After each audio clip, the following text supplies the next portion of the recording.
Last year, the entire world became absolutely obsessed with Wicked, myself included. This long-awaited film adaptation of the Broadway smash musical was everywhere. It was a complete phenomenon, totally inescapable. But that was only half the story. Literally. Last year's monumental Wicked film was just a super extended version of the musical's first act, and this year's upcoming Wicked for Good is just another super extended version of Act 2. And I'm really excited for the movie, but I couldn't wait that long. So I hopped all the way over to New York and saw Wicked live on Broadway. I saw it with my friend Sierra, all so that I can bring you guys everything you need to know about Wicked, which yes, means I'm going to be spoiling Wicked for Good rotten. You've been warned.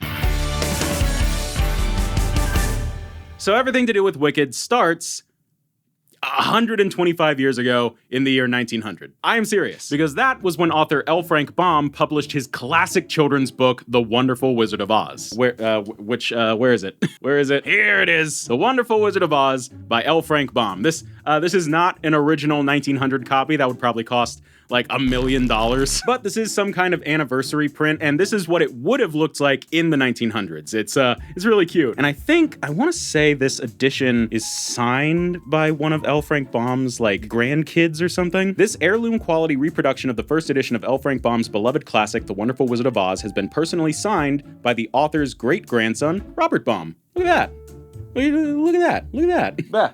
Go away. The Wonderful Wizard of Oz was, of course, a massive success, spawning an even more classic 1939 film adaptation. You know the one. You know it. I mean, it's one of the most important films of all time. You probably don't need me to tell you what happens in it, but this is a recap. So, anyway. Dorothy. Girl. Toto. Dog. Big Twister pickup house. House lands in Oz, specifically in Munchkin Land, on top of a woman wearing ruby slippers, the Wicked Witch of the East.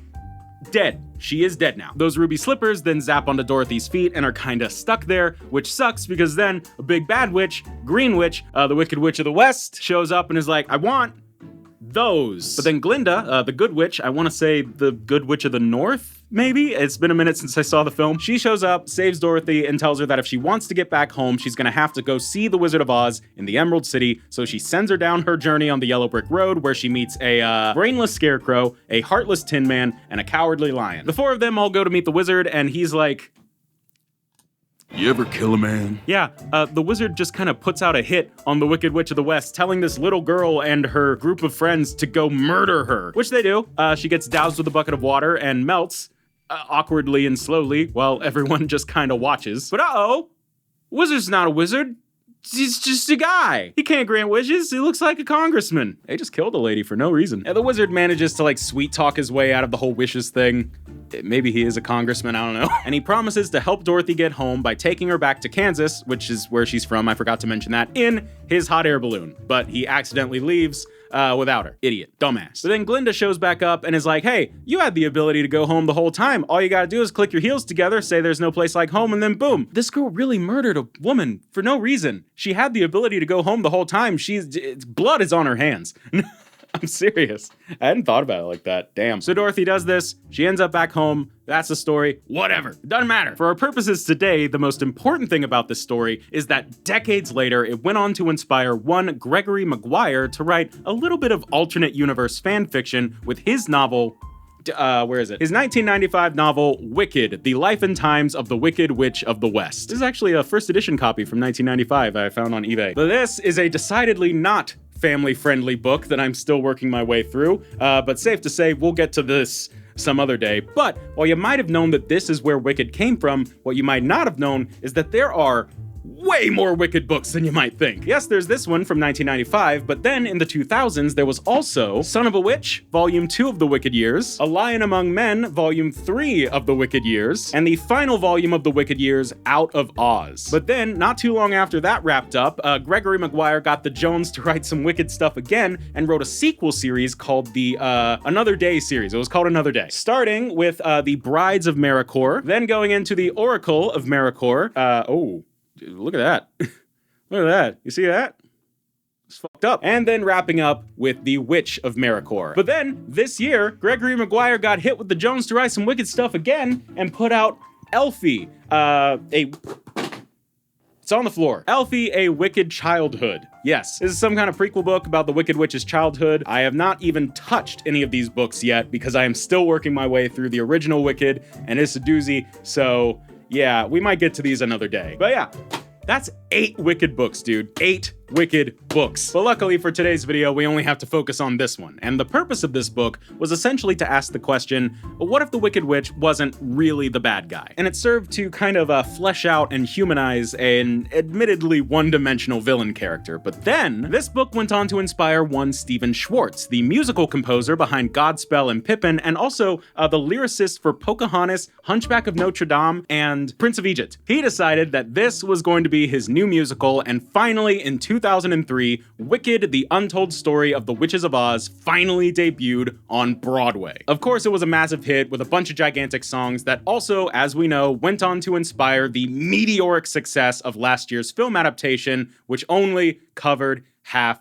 the story. Speaking of, so Wicked, the musical, follows the story of that Wicked Witch of the West, now named Elphaba Throp, which, fun fact, is actually an homage to the original author of The Wizard of Oz, L. Frank Baum. L. Frank Baum, Elphaba, is cute. And the musical begins with a prologue taking place right at the end of the original Wizard of Oz story, as Glinda the Good is telling the citizens of Oz that the Wicked Witch of the West is dead. And the citizens of Oz are just like, hell yeah! Launching into probably my favorite opening number in all of musical theater, No One Mourns the Wicked. This song rules, dude. And seriously, when I saw it on Broadway and that overture started, it was so loud and so sudden that it made me like jump in my seat a little bit. It was kind of embarrassing, but it was really fun. But as the citizens of Oz are celebrating the Wicked Witch's death, one of them goes up to Glinda and is just like, wait a minute, didn't you two used to hang out? And thus, we flash back to see how all this junk got started. We learn here that Elphaba was actually the daughter of the governor of Munchkinland, and when he wasn't around, his wife would get up to, no good, if you know what I mean. That's right, adultery. She'd meet up with this mysterious man and drink his green elixir, which isn't a euphemism.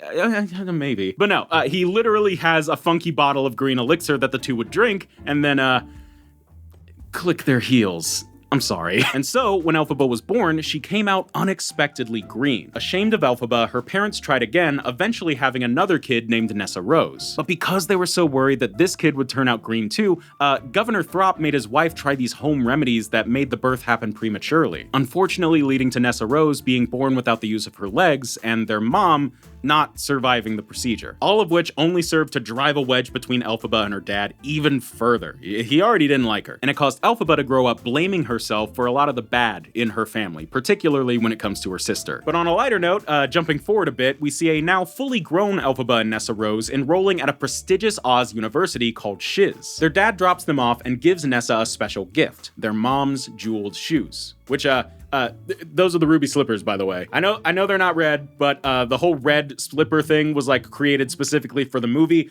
In the book, in the original Oz book, they're just jeweled shoes. They're like silver. So yeah, those are that. The students here at Shiz sure are giving Elphaba some dirty looks. The vibes are racist. They're racist. Elphaba is literally just standing there and is already being ostracized and bullied for her green skin, particularly by a girl named Galinda Upland. She's her stereotypical blonde popular girl who just kinda always gets what she wants, and she and Elphaba hit it off pretty quick. But like in a bad way. Like they really start getting into it pretty fast. But all that is interrupted by the introduction of Madame Morrible, the head of Shiz University, or head shistress as they put it. She is a powerful sorcerer that Galinda is really hoping will pick her for a very, very exclusive magic seminar this year. But Morrible looks at Galinda and is just like, ew. And instead turns to the governor's daughter, Nessa Rose, Elphaba doesn't count, apparently, grabbing her wheelchair without permission and sort of patronizingly trying to take her to her room, despite the fact that Nessa and Elphaba are both yelling at her to not help her. She doesn't need help. Elphaba gets pissed and is basically just like, dude, knock it off! Raising her hands up and causing some crazy magic stuff to happen, zapping her sister back into her grasp. Yeah. She got magic powers. I mean, you probably already guessed because she's the Wicked Witch of the West, but ooh, fuck. This whole display really impressed Madame Morrible, who's just like, damn, girl, do you need like a manager or something? Yeah, so she takes Elphaba under her wing, making sure to say out loud in front of everyone that she's going to be teaching her magic seminar to Elphaba and taking no other students. She wanted Galinda to hear that. She wanted it. And what's worse, Galinda and Elphaba are roommates now. Uh-oh, they're different. So, Elphaba stumbled into a bit of a bittersweet situation here. She's at a school where literally everyone is racist towards specifically and only her, and she's rooming with her biggest bully. But at the same time, Madame Morrible really believes in her, which is something she's never really experienced before. She even says that her magical talent could land her a position of power with the Wizard of Oz. And meeting the wizard has been Elphaba's dream since she was little, hoping that the wizard's approval would kind of get everyone to and lay off. And maybe if the wizard were to work some of his wish-granting magic, maybe he could get her de-greenified, as she puts it. And Elphaba expresses all of this in her amazing I Want song, The Wizard and I. Crushes live. So good. But right after it's over, she has to go back to the real world as it currently exists, which is in history class taught by Dr. Dillamond. A goat. He's a little goat guy. Yeah, I think I forgot to mention, animals talk in Oz, if the cowardly lion thing didn't give it away. They talk. But weirdly enough, Dr. Dillamond is actually the last of the animal professors left at Shiz University. Which brings me to this little thing. Who f***s that?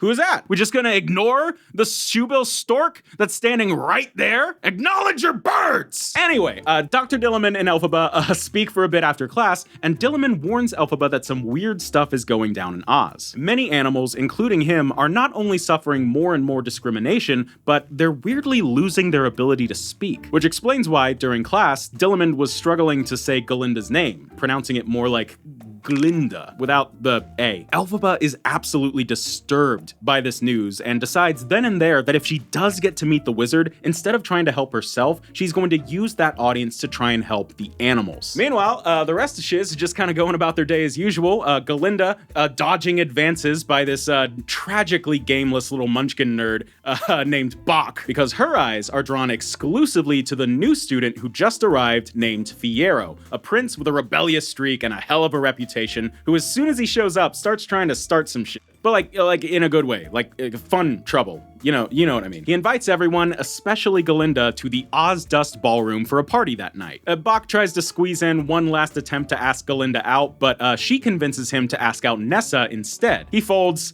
immediately trying to impress her, and Nessa actually is like really smitten with Bach immediately. And Elphaba notices how this gesture from Galinda really meant something to Nessa. It really made her happy. So in an attempt to kind of make some peace and say thank you for helping Nessa, Elphaba goes behind the scenes to pull some strings. And that night, mid-party at the Ozdust, Madame Morrible shows up with a training wand for Galinda, reluctantly welcoming her into the magic seminar, saying that it was entirely Elphaba's idea, which is so wholesome, but a little awkward considering that Galinda just earlier had invited Elphaba to the Ozdust as a prank, telling her to wear this stereotypical ugly pointy witch hat, knowing that as soon as she showed up, everyone would just start laughing at her, which they do. Elphaba just pulled a massive favor for a person who, quite frankly, did not deserve it, and now Galinda is racked with guilt, as Elphaba is just completely embarrassed at the Ozdust. So as Elphaba just starts kind of dancing by herself as everyone stares in bewilderment, Galinda goes up and joins her in the dance, and just like that,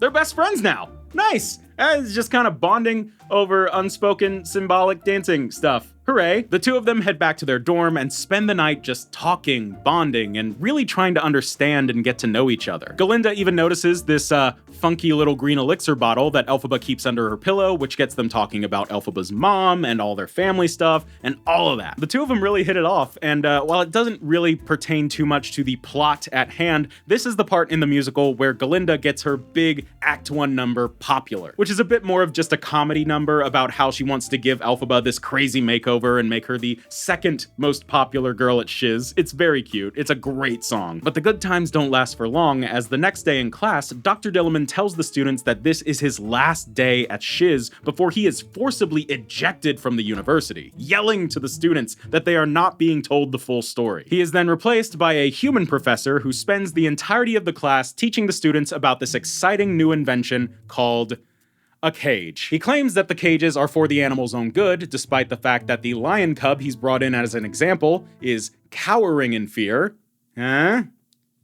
And he also says that being raised in captivity will ensure that animals will never get the ability to speak. This pisses Elphaba off, leading to another unexplainable magic outburst that causes the entire class to go into a frenzy. It's kind of different between the two adaptations. In the stage show, they all kind of go into this chaotic frenzy dance, but in the movie, they all just kind of freeze. Everyone except Fiyero. But in the chaos, Fiyero grabs the lion cub, tells Elphaba to follow him, and then they both head out to the woods to set the lion cub free. And they just might be falling in love as they do. I'm sure that's not going to drive a wedge between Elphaba and any of her close friends. So, Elphaba's mission to help the animals, it's not going great. But luckily, her chance to make a difference has finally arrived as Elphaba receives an invite to the Emerald City to meet with the Wizard of Oz. This is her chance. But before she takes off, Fiyero stops by to wish her good luck, kind of giving Galinda, his girlfriend, the cold shoulder in the process. Fiyero and Elphaba talk about everything that had happened in Dr. Dillamond's class the other day, and Galinda, desperate for Fiero's attention, tries to make this big grandstanding statement saying that in order to stand in solidarity against what happened to Dr. Dillamond, she was going to be changing her name to match how he would pronounce it, going from being called Galinda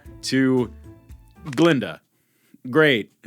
Did a good job. Yeah, Glinda's kind of going through it, but to give her credit, she did stick to that name for the rest of the story, so, And seeing how her friend is kind of going through it, Elphaba invites Glinda to join her in the Emerald City to meet the wizard. So, that's pretty neat. That's a pretty big opportunity. So fast forward a bit, and our two heroes do get to meet the Wizard of Oz in the Emerald City, and he's doing his whole, man behind the curtain, giant puppet head thing. But as soon as he realizes who he's talking to, he gives up the act and greets them very kindly. But before getting to all the granting heart's desires and wishes and stuff like that, the wizard wants Elphaba to prove herself and display her magical powers. At which point, Madame Morrible just kind of strolls in. Apparently she's the wizard's new press secretary, I guess. How'd she get there before Elphie and Glinda? Huh. Oh well, Madame Morrible pulls out this magical spellbook called the Grimoire, an artifact so ancient that no one in Oz can even read it anymore. Except, apparently, for the wizard. Sure. And the wizard, who calls in one of his many, many monkey guards, asks Elphaba if she can try and cast a levitation spell for him. Right off the bat, Elphie's reading this thing like it's her job. Like, she was made for this, man. But unfortunately, something's not right. This levitation spell suddenly sends this monkey into a writhing pain as giant bird wings just burst out of his back. Elphaba panics, asking how she can reverse it, but spells can't be reversed. And what's worse, it wasn't just this one monkey, it was all of them. So this is a pretty disturbing scene, but the Wizard and Madame Morrible are actually overjoyed, accidentally letting it slip that this was their plan the whole time. They wanted to turn these monkeys into flying spies who could report any subversive animal activity. And just like that, it all clicks for Elphaba. Not only has the wizard known about all the crazy stuff happening to the animals, that's his fault. He even says that when he came down to Oz in the first place, it was all chaos, and he brought order by giving the citizens of Oz a common enemy. The animals. Dude flew down in a hot air balloon and introduced racism. And the rest of the dominoes just start falling, man. Elphie realizes that the wizard has no powers, cannot read the Grimoire. This whole thing was a setup. Morrible was in on it the entire time, and she's gotta get the hell out of there. The wizard tries to smooth things over by offering Elphie and Glinda positions of power in the Emerald City. And Glinda is actually pretty on board with it, but Elphie just snatches the Grimoire and makes a run for it. But of course, now they know too much, and they send the guards after her. Glinda chases after Elphaba, and when the two get a moment of safety from the guards who are hot on their tail, they get into a huge argument. Glinda's pissed that Elphaba caused such a scene, ruining their chances of being able to work in the Emerald City, and Elphaba's pissed that Glinda was so ready to just bow down to a clearly corrupt regime. But as the guards start to catch up, Elphie gets an idea. She tries to use the Grimoire to cast another levitation spell so that she can fly away to safety, but accidentally casts the spell on a nearby broomstick instead. Alright, f*** it. This works. Elphaba tells Glinda that she could hop on and join her, but Glinda decides to stay. And it is here that we get the song, not just of Act 1, but of the entire musical, Defying Gravity. A classic power ballad where Elphaba says that she is done searching for the approval of others and is just going to trust her instincts and do what she feels is right. During the song, we hear a declaration from Madame Morrible going out to all of Oz, twisting the events that just happened to warn all of the citizens about this wicked witch on the loose. And as the guards burst into the room, Elphaba takes flight for the first time. She soars above the stage, says no one's gonna bring her down, the lights go dark, the crowd goes wild, and then they all get up to go like piss and shit. You know, that is the end of Act 1, and also the end of the film that came out last year. But of course, that's only half the story, so as we get into Act 2, be warned, this is where the real spoilers come in. The curtain rises on Act 2 as we see all of Oz panicking over this wicked witch on the loose. Not really sure how long it's been since the end of Act 1. It all seems pretty fresh, but they don't really specify. Maybe a few months, maybe a year, I don't know. But as Oz panics over this wicked witch, Glinda, now a public figure in Oz, tells everyone to stop worrying about their lives and their safety, and to instead focus on celebrating her engagement to Fiyero. Glinda throws a gigantic surprise engagement party, surprising everyone, including Fiyero. Yeah, Glinda is desperate to keep this man to herself. It's kind of sad, honestly. But of course, Fiero's really only focused on Elphaba at this point.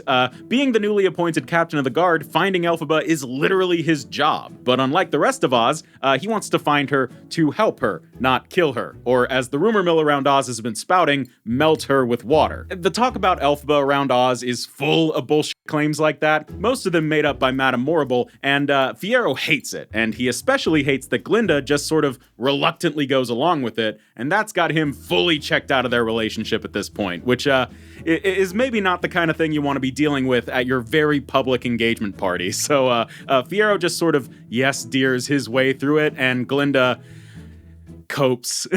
Speaking of Elfie, though, she actually headed all the way back to Munchkinland to see if she could get some help from her dad, Governor Throp.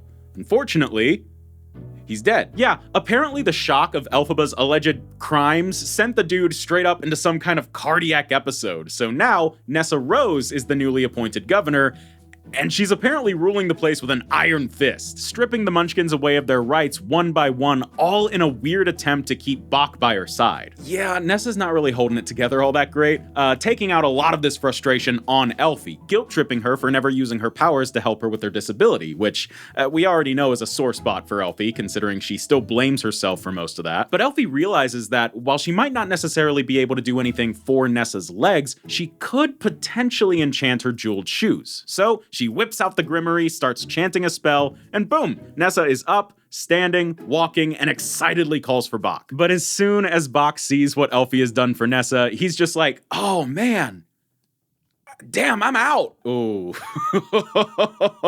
that's rough, dude. Bach only has eyes for Glinda. He always has, and he's only been staying with Nessa for this long out of a sense of obligation, and at this point maybe fear. Yeah. And darting her eyes between him and the grimoire, Nessa snatches the book and tries to cast a love spell on Bach. But girl does not know what she's doing and nearly kills the dude by shrinking his heart. You need those to live. Elfie rushes to try and save Bach, even though Nessa is still like yelling at her and blaming her for all of this as she does.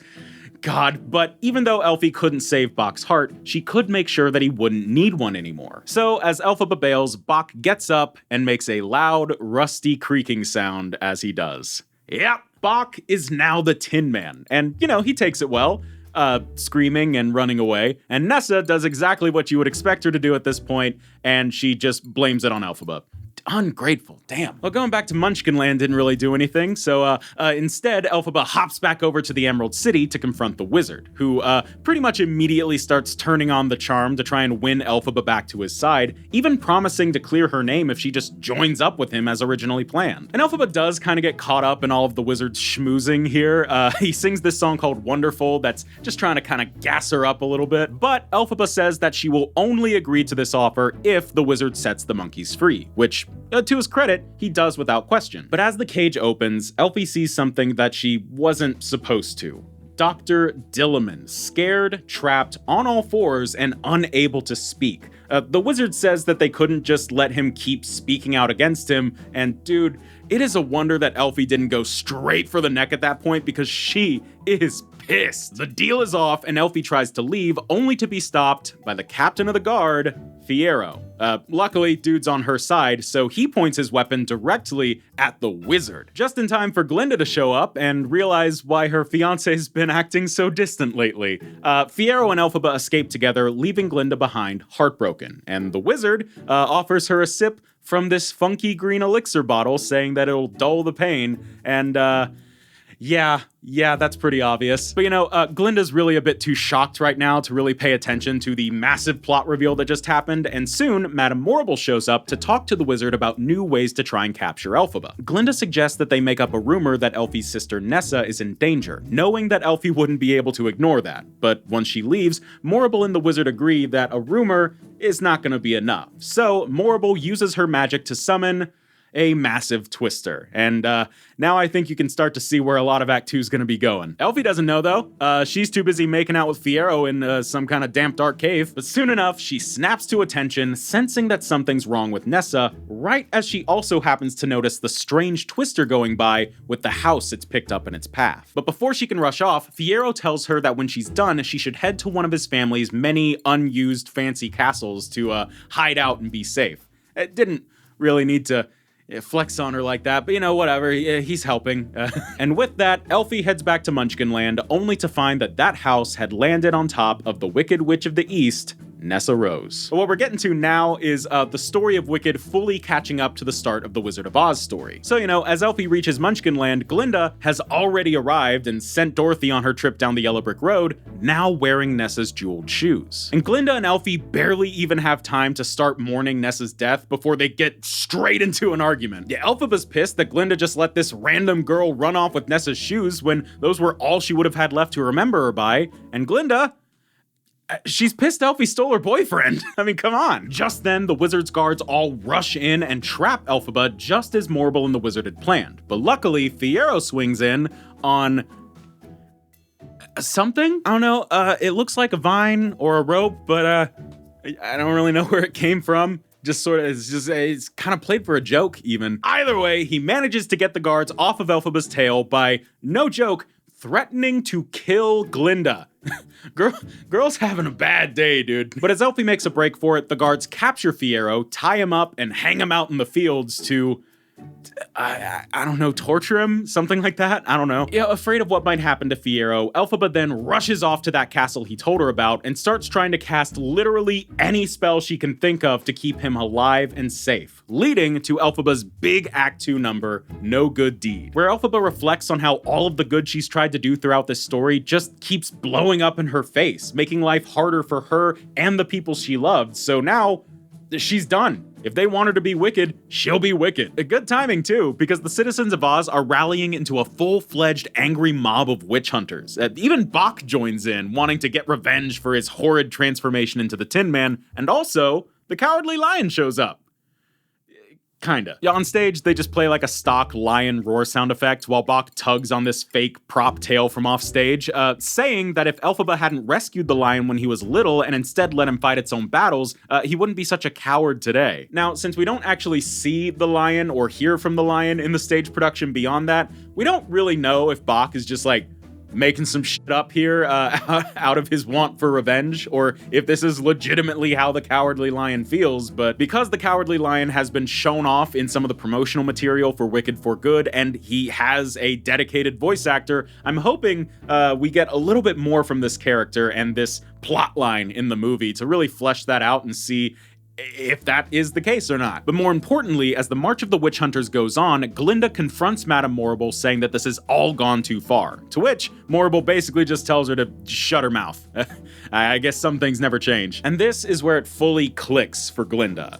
Madame Morrible 100% killed Nessa completely on purpose, and probably won't stop until the same thing happens to Elphaba. So Glinda heads off to find Elfie and beg her to surrender or do whatever she needs to do to stop all this chaos. But Elphaba is not having it, dude. That is until she receives a letter that completely changes her attitude. Glinda asks Elfie if it's about Fiyero, to which she only responds, "We've seen his face for the last time." And totally on a dime, Elfie suddenly agrees to surrender, even telling Glinda to not try and clear her name lest the rest of Oz turn on her too. And it's here that we get the song of Act 2, the namesake of the upcoming movie, For Good. A song where Elphaba tells Glinda that she has the ability to do all the good things that Elfie wanted to, but ultimately couldn't because of how the world villainized her, and, also acts as a bittersweet goodbye between the two friends. Elfie gives Glinda the Grimory, grabs a nearby bucket, and heads off to play her part in the Wizard of Oz finale, being doused by a bucket of water and melting, leaving behind only her hat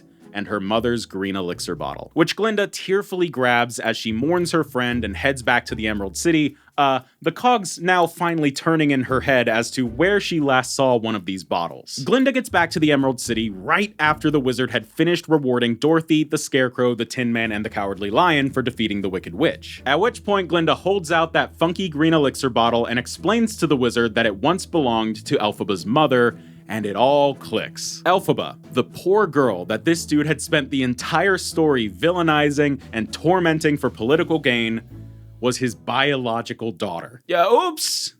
Fucking hate when that happens. Elphaba was a child born of both the normal human realm and the magical realm of Oz, which is supposed to explain her powers, apparently. I don't know, Madame Morrible just kind of says it like it makes sense. I guess the elixir just made her green, and the rest was because of that. Felt a little bit weird when I saw that one on stage, not gonna lie. I was like, that doesn't make a ton of sense. Either way, the wizard takes this news hard. In Act 1, he had said that he had always wanted to be a father, so he is racked with guilt. Which means when Glinda tells him that she wants him to leave Oz, hop in his balloon, and fly away, he doesn't really put up much of a fight. He agrees pretty handily. Glinda plans to take over the wizard's position and create some kind of cover story for the citizens of Oz, saying that he was just too stressed and overwhelmed by the job, so he's on an indefinite leave of absence, something like that. And as for Madame Morrible, she just has her arrested.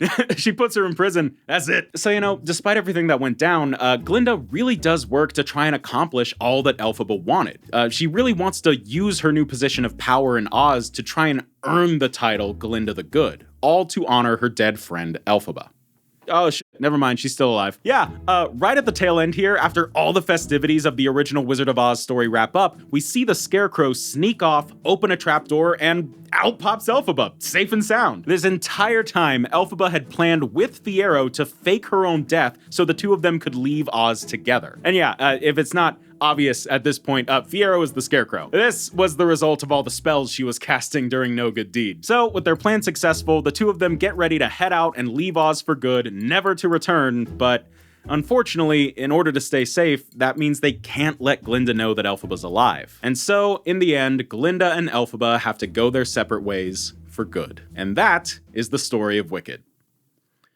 Fucking bummer, right? But of course, we know that's not exactly the entire story when it comes to the movies, right? We already know that the new film Wicked for Good is going to be expanding that Act 2 into probably a 2.5, close to 3 hours, maybe, I don't know, runtime, and is already confirmed to have at least 2 brand new original songs. They're probably also going to expand the roles of some of the characters. I mean, they gotta figure out how to take a 1-hour act and turn it into 2.5 hours somehow, right? So while the story we just went over might be the basis of the film we're getting next month, they could very easily be making some wide, sweeping changes to expand and flesh out this story to be the best it's ever been. I mean, that's kind of what they did with the first movie. That movie rules. I mean, seriously, seeing the movie and then seeing the stage show, it was like watching the story on fast forward with how quickly everything was moving. It was crazy. So, whatever we got coming our way in November, I'm sure it's still gonna manage to surprise us, even if we already know the story.